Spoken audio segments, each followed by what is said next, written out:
Is special counsel Robert Mueller's office engaged in an unconstitutional investigation? And are they illegally leaking confidential grand jury information? Well, those are questions many conservatives and Trump supporters have been asking for the better part of a year. Those same questions are dismissed by the left as smears and conspiracy theories. But is there evidence to support those allegations?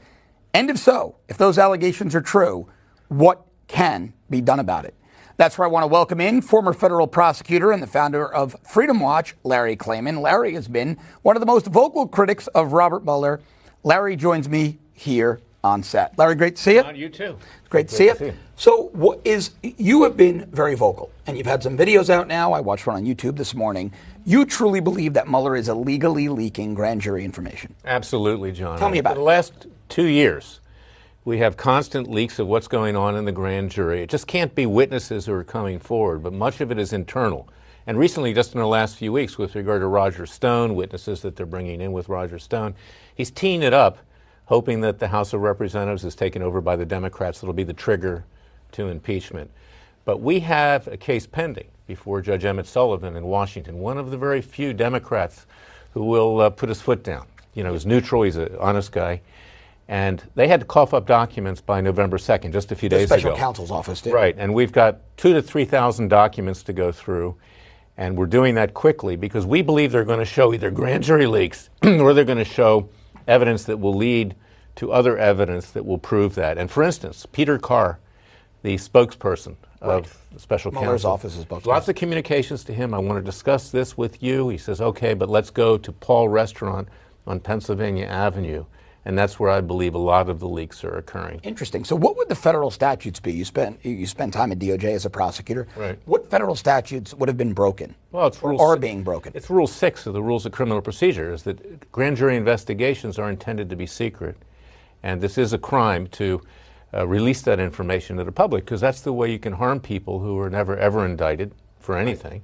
Right. And it's what's been happening with President Trump. People around him, they've attempted to destroy them without regard to whether there's ever any indictment that will be brought. Now, let's talk about some of the other terms being used. It's an unconstitutional investigation, Mueller's. Why would that be? Why would it be an unconstitutional investigation? Well, it's unconstitutional because he never was confirmed by the Senate. That's one reason. That's a good reason. I don't think the Supreme Court will ever go for that, even though I think Mark Levin's theory is correct.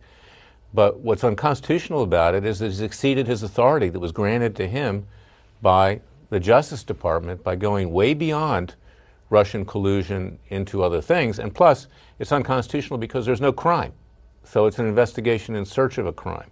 Right. And so, I mean, I don't understand why President Trump, through his lawyers, hasn't challenged this all the way to the Supreme Court. Because, John, I'm sorry to say this, but, and I fear this, but if they lose the election, if Republicans lose the election in at least the House tomorrow, there's going to be an inquisition the likes of which we've never seen. Democrats will shut Congress down. They will shut Congress down and focus only on going Absolutely, and they'll be going after conservatives and everybody else. Yeah. Now, let me ask you this, Larry. The Mueller investigation's been going on, what now, 18 months? About 18 months, right? 20-something, almost $30 million. Going on 2 years. Almost $30 million spent to essentially investigate something that's not even a crime in the U.S. Code, right? Collusion. Correct. Isn't that in and of itself highly unusual? Wasn't this an investigation in search of a non-crime and non-criminal? What is? Take a look at Whitewater, for instance. There was a crime, financial irregularities. Right, but there was an end. Alleged by the Clintons, yes. Right. There's no crime here. To talk to the Russians is not a crime, right. Okay? In fact, you can even watch some television shows like Homeland or whatever and see that the president-elect is discussing things with the Iranians before she takes office. This is going back a year or so. But it's politics. That's what happens. Yeah, I mean, that's right? what happens. And it's ridiculous. If anybody's committed a crime in that regard, it's John Kerry intervening in the Iran nuclear deal with the Ayatollahs.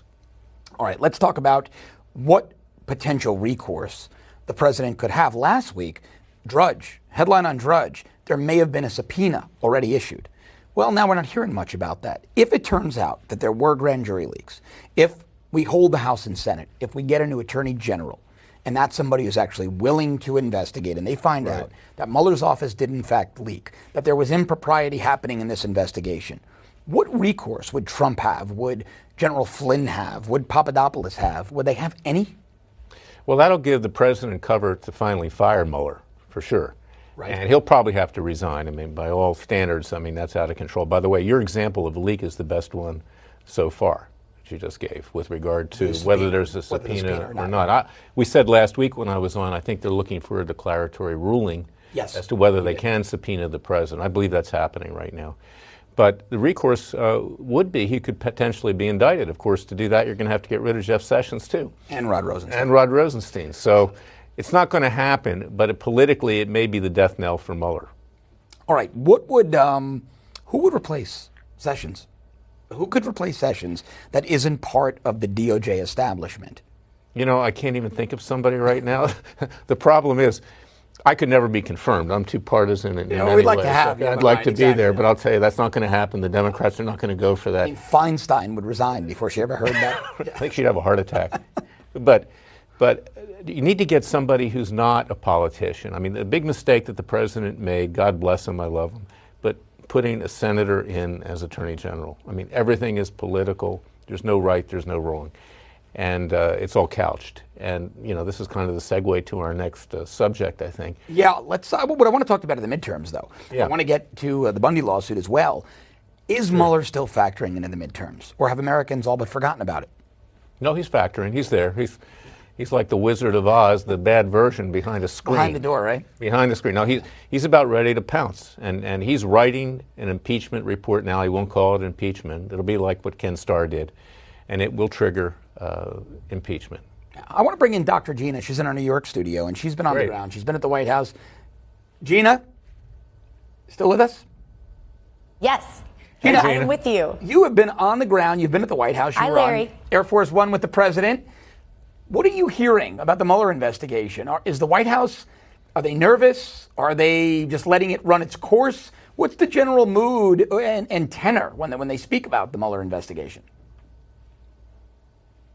No one really talks about it. I haven't heard a thing about it. I can tell you that I covered pretty much every topic with the president and other people aboard Air Force One. You know, I was there, you know, for both legs of a rally flight, and spent a lot of time, covered pretty much every issue you can think of, and that actually never came up.